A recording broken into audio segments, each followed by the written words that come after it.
नमस्कार।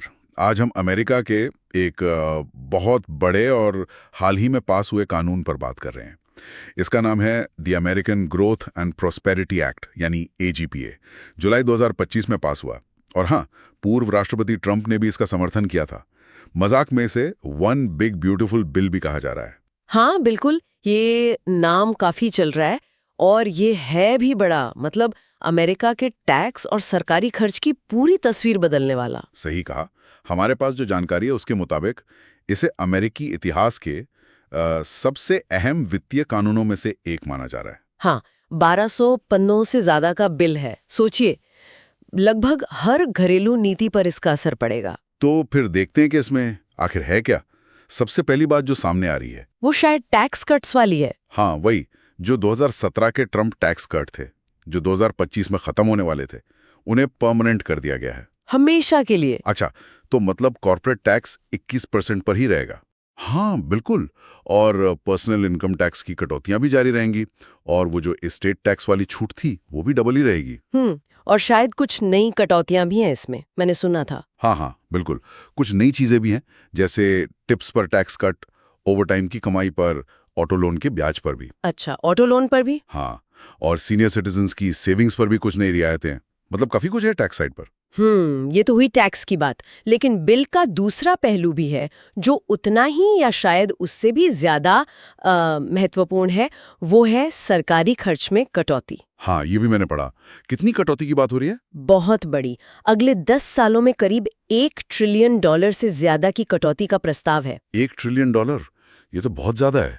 किन चीजों पर असर पड़ेगा इसका? ज्यादातर असर पड़ेगा वेलफेयर प्रोग्राम्स पर, जैसे मेडिकेड जो गरीबों के लिए स्वास्थ्य बीमा है, स्नैप यानी फूड स्टैंड्स, सस्ते घर बनाने की योजनाएं और क्लीन एनर्जी सब्सिडीज। ओहो, मतलब सामाजिक सुरक्षा वाली योजनाओं पर काफी कैंची चली है। हाँ बिल्कुल। और जो इन्फ्लेशन रिडक्शन एक्ट के तहत क्लीन एनर्जी को बढ़ावा देने वाले प्रावधान थे, उनको भी काफी हद तक वापस ले लिया गया है। तो एक तरफ टैक्स कट, दूसरी तरफ सामाजिक खर्चों में कटौती। लेकिन फिर पैसा बढ़ाया कहाँ गया है? कहीं तो खर्च बढ़ रहा होगा। हाँ, बढ़ाया भी गया है। मिलिट्री खर्च, सीमा पर दीवार बनाने के लिए फंडिंग और इमिग्रेशन एनफोर्समेंट वाले जो कर्मचारी हैं, उनके बजट में काफी बढ़ोतरी की गई है। अच्छा, तो ये एक तरह से प्राथमिकताओं का बदलाव है। बिल्कुल। रिपब्लिकन पार्टी का यही तर्क है कि इससे इकोनॉमी बढ़ेगी, ग्रोथ आएगी और अंततः देश का कर्ज जीडीपी के मुकाबले कम होगा। लेकिन क्या सभी एक्सपर्ट्स यही मानते हैं? वो जो सीबीओ हैं, कांग्रेशनल बजट ऑफिस, उसका क्या कहना है? नहीं, ज्यादातर स्वतंत्र विश्लेषक और सीबीओ इससे सहमत नहीं है। उनका मानना है कि असल में इससे घाटा कम नहीं होगा, बल्कि और बढ़ेगा। ओह, कितना बढ़ने का अनुमान है? कुछ आंकड़े हैं? हाँ, अनुमान है कि अगले 10 सालों में अमेरिकी सरकार का घाटा 2.4 से 3.9 ट्रिलियन डॉलर तक बढ़ सकता है इस बिल की वजह से। बाप रे, 2.4 से 3.9 ट्रिलियन, ये तो बहुत बड़ा नंबर है। और इकोनॉमी की ग्रोथ, क्या वो वाकई बढ़ेगी? शायद थोड़ी सी, लेकिन वो भी सिर्फ शॉर्ट टर्म में। जैसे 2026 के आसपास जीडीपी में 0.2 से 0.4% की मामूली बढ़ोतरी हो सकती है। बस इतनी? और लॉन्ग टर्म में? लंबे समय में इसका असर लगभग फ्लैट रहने की उम्मीद है, मतलब कोई खास ग्रोथ नहीं। पर इसके दूसरे असर ज्यादा चिंताजनक हैं। जैसे स्वास्थ्य सेवाओं पर। मेडिकेड में कटौती से अनुमान है कि करीब 10 से 12 मिलियन लोग अपना हेल्थ कवरेज खो सकते हैं। 10 से 12 मिलियन, ये तो बहुत बड़ी संख्या है। और आय असमानता का क्या, उस पर कोई असर? हाँ, उस पर भी आशंका है कि आय असमानता बढ़ेगी। इसका सबसे ज्यादा फायदा टॉप 10% कमाने वालों को होगा, जबकि सबसे गरीब तबके की आय में करीब 4% तक की कमी आ सकती है। और देश पर कर्ज का बोझ, वो कहां तक पहुंच सकता है? अनुमान है कि 2035 तक अमेरिका का डेट टू जीडीपी रेशियो, मतलब कर्ज और कमाई का अनुपात, 125% को भी पार कर जाएगा। ये तो अमेरिका के अंदर की तस्वीर हुई। लेकिन जब अमेरिका में इतना बड़ा बदलाव होता है तो दुनिया पर और खासकर भारत पर इसका क्या असर पड़ेगा? देखिए, जब अमेरिका का घाटा बढ़ता है तो उसे ज्यादा उधार लेना पड़ता है। इसके लिए वो ट्रेजरी बॉन्ड जारी करता है।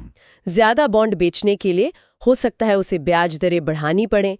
इससे दुनिया भर में ब्याज दरें बढ़ सकती हैं और शायद डॉलर का आकर्षण थोड़ा कम हो।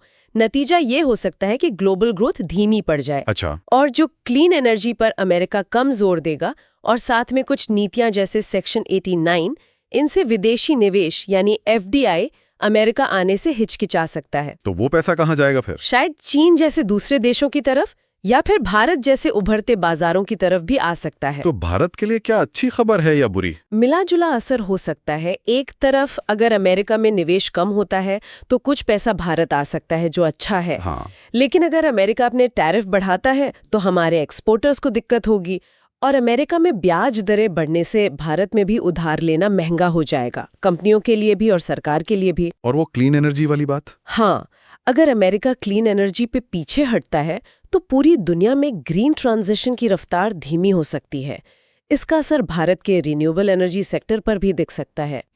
IMF का क्या कहना है इस पर? अंतर्राष्ट्रीय मुद्रा कोष? IMF ने इसकी काफी आलोचना की है। उनका कहना है कि ये बिल उनकी सलाह के बिल्कुल उलट है कि घाटे को कम किया जाए। IMF को डर है कि इससे अमेरिकी कर्ज इतना बढ़ जाएगा कि ग्लोबल फाइनेंशियल स्टेबिलिटी को खतरा हो सकता है। लेकिन अमेरिकी सरकार क्या कह रही है? अमेरिकी ट्रेजरी सचिव का कहना है कि ये बिल गैर जिम्मेदाराना नहीं है, बल्कि अर्थव्यवस्था को मंदी से बचाने और उसे प्रोत्साहित करने के लिए जरूरी है। तो संक्षेप में कहें तो ये वन बिग ब्यूटीफुल बिल स्थायी टैक्स कट लाता है, सामाजिक सुरक्षा और क्लीनर एनर्जी में भारी कटौती करता है और रक्षा व सीमा सुरक्षा पर खर्च बढ़ाता है। बिल्कुल। और इसके आर्थिक फायदे होंगे या नुकसान, इस पर राय बहुत बंटी हुई है। हाँ, ये तो साफ है। और इसके असर काफी दूर तक महसूस होंगे। अमेरिका के अंदर बढ़ती आय असमानता और कर्ज से लेकर पूरी दुनिया में ब्याज दरें, निवेश का रुख और व्यापार को लेकर अनिश्चितता तक। IMF की चिंताएं भी काफी अहम है। बिल्कुल। आखिर में एक सोचने वाली बात यह है कि ये बिल जो खास तरह की टैक्स कटौतियों और खर्च की प्राथमिकताओं पर जोर दे रहा है, ये दुनिया की बड़ी अर्थव्यवस्थाओं में आर्थिक समृद्धि की बदलती परिभाषा के बारे में क्या संकेत देता है, और ये भी कि दूसरे देश अपनी खुद की वित्तीय रणनीतियों पर कैसे प्रतिक्रिया देंगे या उन्हें कैसे बदलेंगे।